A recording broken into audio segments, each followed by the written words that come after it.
আপনারা অবগত আছেন সেই 90 দশকের ছাত্র রাজনীতি থেকে আজ অব্দি সিলেট জেলা বিএনপি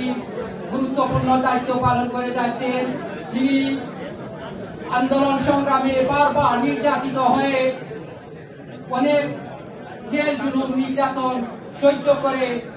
এই জাতীয়তাবাদী পরিবারকে তিনি আগলে রেখেছেন। আমি বলবো, একজন মা যেমন সন্তানদের সুখে দুঃখে বুকে আগলে রাখেন, ঠিক তেমনি সিলেট জেলা জাতীয়তাবাদী পরিবারকে তিনি আগলে রেখেছেন। যিনি আমাদের গোলাপগঞ্জ বিয়ানীবাজার বাসীর আশা আকাঙ্ক্ষার প্রতীক, সিলেট জেলা ছাত্র দলের সাবেক সভাপতি, সিলেট জেলা বিএনপির সম্মানিত সংগ্রামী সাধারণ সম্পাদক, একজন বিশিষ্ট সমাজসেবী, শিক্ষা অনুরাগী, গোলাপগঞ্জ বিয়ানীবাজার বাসীর আগামী দিনের কান্ডারি, আমার অত্যন্ত প্রিয় শ্রদ্ধাভাজন জনাব অ্যাডভোকেট ইমরান আহমদ চৌধুরী ভাই, এখানে উপস্থিত যুক্তরাজ্য বিএনপি তিনবারের সফল সাধারণ সম্পাদক, সুনামগঞ্জ 2 আসনের আগামী দিনের কান্ডারি জনাব কৈশোর এম আহমেদ ভাই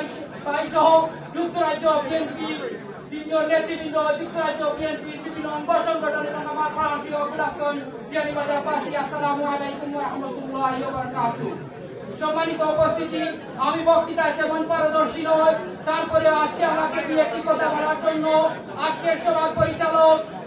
যুক্তরাজ্য বিএনপির জয়েন্ট সেক্রেটারি জনাব ফেরদৌস আলম ভাই এবং আমার অত্যন্ত স্নেহভাজন জনাব যুক্তরাজ্য যুবদলের